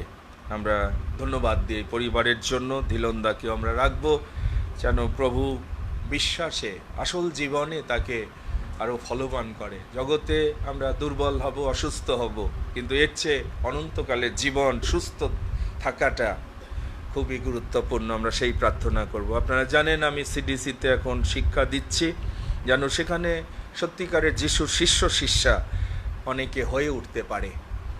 প্রতি শনিবার আমি যাচ্ছি পালকীয় পত্রাবলী এবং পালকীয় পরিচর্যায়, দুটি সাবজেক্ট আমি সাহায্য করছি। ঈশ্বর এই সুযোগ আমাকে দিয়েছেন যেন সেখানে আমি প্রভুর শিষ্য শিষ্যা গড়ে তুলতে তাদের সাহায্য করতে পারি। মণ্ডলী আমরা আরও তৎপর হই প্রভুর আগমন সন্নিকট।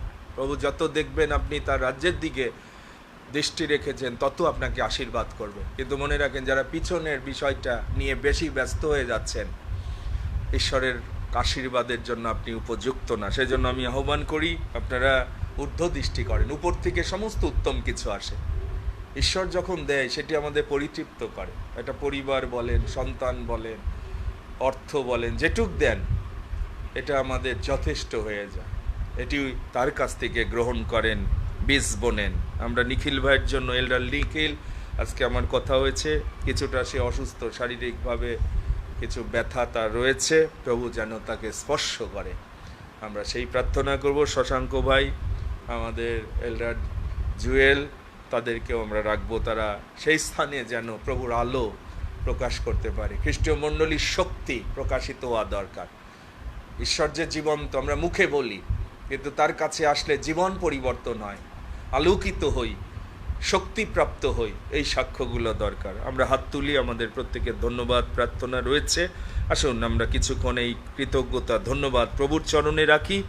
শেষে আমাদের শ্রদ্ধেয় দাদা আজকে আমাদের মাঝে রয়েছে, আমরা তার সঙ্গে এই সকল বিষয় প্রভুর চরণে রাখবো। আসুন প্রভুকে গৌরব প্রদান করি, তিনি যা করেছেন, যা দিয়েছেন। Hallelujah, hallelujah. পিতা, আমরা কৃতজ্ঞ হই যে তুমি মঙ্গলময় সবসময়, ধন্য তোমার নাম। পিতা, আমরা কৃতজ্ঞ হই যে এই মণ্ডলী রেখেছো, এই পরিচর্যা রেখেছো, যেন আমরা তোমার সত্যে স্বাধীন হই, পরিপক্ক হই, বদ্ধমূল হই। পিতা, তুমি আমাদেরকে আহ্বান করেছো যেন আমরা সম্মুখস্থ ধাবন ক্ষেত্রের দিকে দৌড়াই, পিছনে না তাকাই। এই পশ্চাৎস্থিত বিষয় সকল ভুলে গিয়ে পিতা, যা অভিশপ্ত, যা ধ্বংস হবে, যা বিনষ্ট হবে, যা অনন্তকাল স্থায়ী হবে না, পিতা তুমি আমাদের হৃদয় চোখ খুলে দাও। আমরা যেন তোমার দিকে তাকাই। হে আমার স্বর্গের পিতা, কোথা থেকে আমার সাহায্য আসবে? সদা প্রভুর কাছ থেকে, পিতার কাছ থেকে। পিতার ঘরে আমি থাকবো, সেখানে মঙ্গল দয়া আমাদের জীবনের সমুদয় দিন আমাদের অনুচর হবে। প্রভু, তুমি গৃহ নির্মাণ না করলে বৃথা পরিশ্রম, তুমি নগর রক্ষা না করলে বৃথা জাগরণ। তোমার কাছে জীবন পূর্ণতা। হালেলুয়া। পিতা, কে আমাদের বাবা, কে আমাদের ভাই বোন? পিতা, তুমি আমাদের সমস্ত কিছুর উৎস। বাবাকে তুমি দিয়েছো, মাকে দিয়েছো, আমাদের ভাই বোন, পরিবার, এগুলো তোমার দেওয়া, কিন্তু তোমার কাছে যেন প্রথমে তা সমর্পণ করতে, বিশ্বাস বাটির পরিজনের সাথে সহভাগিতা এবং তোমার গৃহকে গেঁথে তোলা। পিতা, এই মণ্ডলী তোমার মণ্ডলী, তুমি মস্তক রক্ষক, আমরা তোমার গৌরব করি, তোমাকে আমরা এল্ডার নিখিলকে রাখি, তুমি স্পর্শ করো যীশু খ্রিস্টের নামে। তোমার আরোগ্যদায়ী শক্তি প্রবাহিত হোক, যেন বিশ্বাস দ্বারা সে গ্রহণ করে, যেন সুস্থ হয়, মুক্ত হয়, তোমার গৌরব যেন করতে পারে। আগামী শুক্রবারের সেই ধন্যবাদ সবাই গিয়ে আমরা যেন তোমাকে গৌরব দিতে পারি পিতা। সেই আমরা এল্ডার জুয়েলকে রাখি, শশাঙ্ককে রাখি, আমরাও সমর্পিত হই, আমাদের জীবন পরিবার দ্বারা তুমি গৌরবান্বিত হও। Thank you Jesus, thank you.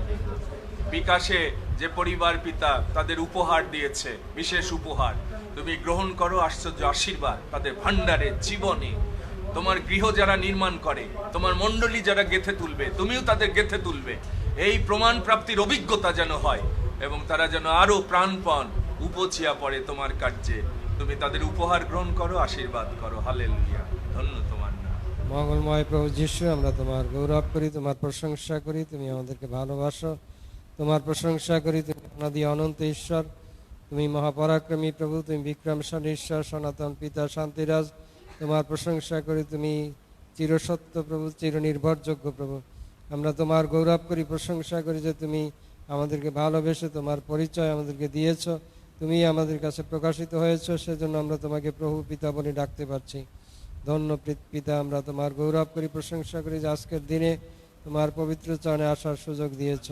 তুমি আমাদের হৃদয়ে স্পর্শ করো, যেন আমাদের হৃদয়ে প্রভু তোমার স্তব স্তুতি আরাধনা সর্বদা থাকে, যেন এই জগৎ নয় কিন্তু তোমার রাজ্য ধার্মিকতার বিষয়ে আমরা চিন্তা করি, চেষ্টা করি। প্রভু তুমি সে মধ্যে আশীর্বাদ করো। আমরা ধন্যবাদ দিই সে আগামী শুক্রবারে দিদির ঘরে যে সভা রয়েছে প্রভু, তুমি আশীর্বাদ করো এবং তাদের হৃদয়ের যে আকাঙ্ক্ষা বাসনা প্রভু সেটি পূর্ণ করো, এবং এই মণ্ডলীর যেন আমরা অনেকে সেখানে গিয়ে তোমার গৌরব প্রশংসা করতে পারি। তুমি আমাদেরকে সেই সুযোগ দয়া করে দান করো প্রভু। আমরা নিখিলদাকে তোমার পায়ে রাখি, তুমি আশীর্বাদ করো। তার শারীরিক যে দুর্বলতা আছে, তোমার যিশুর নামের তার দেহে প্রবাহিত হোক এবং তোমার নামের গুণে সেই দেহ সুস্থ হোক এবং সেই জীবন দ্বারা তুমি গৌরবান্বিত হও। তার পরিবারের সকলকে সুস্থ রাখো, ভালো রাখো, তোমার গৌরবার্থে সকলকে ব্যবহার করো প্রভু। সেই শশাঙ্কদা তোমার পবিত্র চরণে তাকে রাখি, তুমি তার জীবন দ্বারা গৌরবান্বিত হও, তার পরিবারকে সুরক্ষা করো প্রভু। এবং যে সন্তান উপহার পাঠিয়েছে প্রভু, তুমি তাকে আশীর্বাদ করো, হস্তকে তুমি আরো প্রসারিত করো প্রভু, যেন তিনি হৃষ্টচিত্তে অনেক পরিমাণে দিতে পারেন প্রভু। আশীর্বাদ করো, আমাদের সকলকে সেই শক্তি দান করো। এরা যেন আমাদের যা কিছু আছে সমস্ত দিয়ে যেন আমরা তোমার ধন্যবাদ প্রশংসা করি, তোমার গৌরব সাধন করি প্রভু। এই পৃথিবীতে কোনো কিছু স্থায়ী নয়, কিন্তু তোমার রাজ্য ধার্মিকতা অনন্তকাল স্থায়ী হবে। তুমি সে মধ্যে আশীর্বাদ করো প্রভু, আমাদেরকে তোমার গৌরবের জন্য ব্যবহার করো। এই মণ্ডলীকে তোমার রাজ্য ধার্মিকতার পক্ষে আরো এগিয়ে যেতে শক্তি দাও, সাহায্য করো। তোমার দত্ত শক্তি প্রভু আমাদের মধ্যে প্রকাশিত হোক, তুমি মহিমান্বিত হও। আমাদের দুর্বলতা, অযোগ্যতা, পাপ ক্ষমা করো, কেননা প্রভু যিশু তোমার পবিত্র নামে আমরা এই ধন্যবাদ ও প্রার্থনা উৎসর্গ করি। তুমি দয়া করে শ্রবণ ও গ্রাহ্য করো। Amen, amen. ধন্যবাদ যিশু আমার অন্তরে। আসুন উপহারকে এল্ডার প্রদীপ আজিমের সঙ্গে আমরা প্রভুর চরণে নিজেকে উপহারকে উৎসব। ধন্যবাদ যিশু, ধন্যবাদ যিশু, ধন্যবাদ যিশু আমার অন্তরে, ধন্যবাদ যিশু, ধন্যবাদ যিশু, ধন্যবাদ যিশু আমার অন্তরে। প্রশংসা হোক যিশুর, প্রশংসা হোক যিশু, প্রশংসা হোক যিশুর আমার অন্তরে। প্রশংসা হোক যিশুর, প্রশংসা হোক যিশু, প্রশংসা হোক যিশুর আমার অন্তর। গৌরব হালেলুয়া, গৌরব হালেলুয়া, গৌরব হালেলুয়া, গৌরব হালেলুয়া আমার অন্তরে।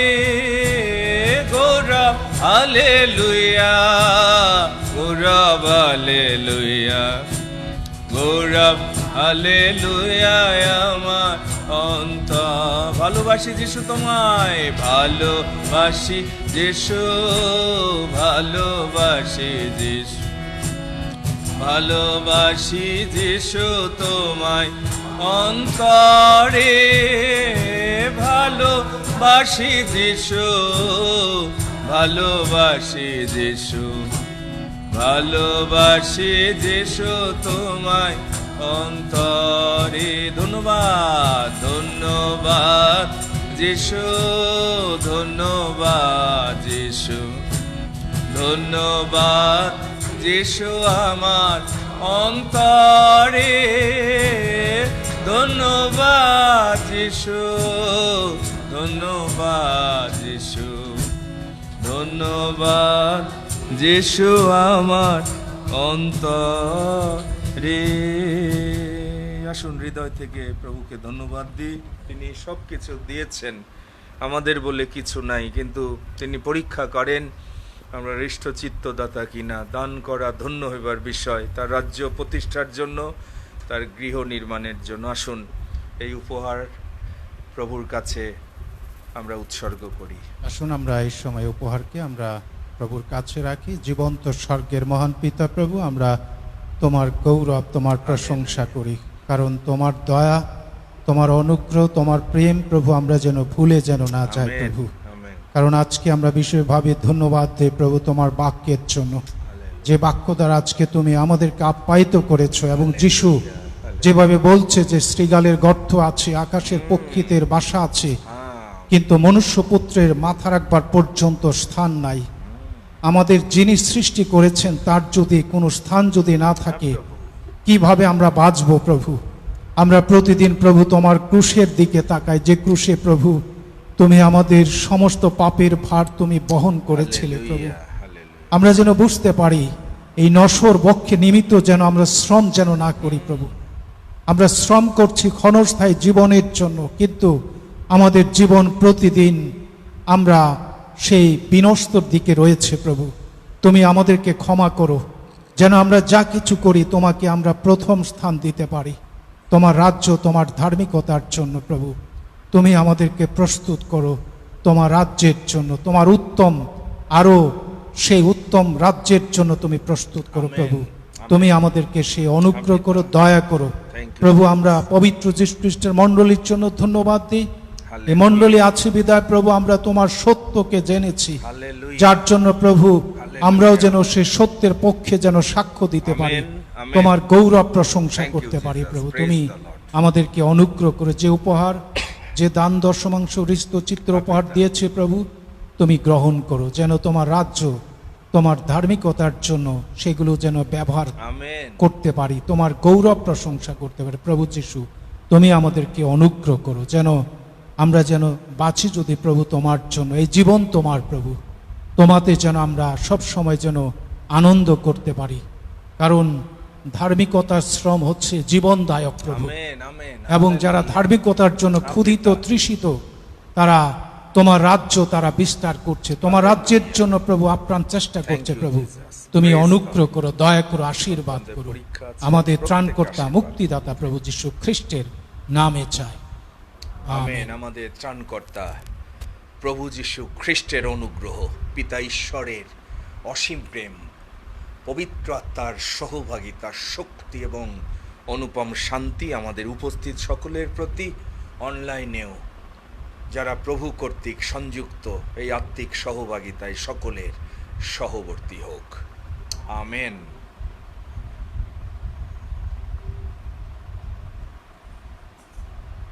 ইম্মানুয়েল, মারানাথা, প্রভু আসছেন তার রাজ্যের দিকে ঊর্ধ্ব দিশে।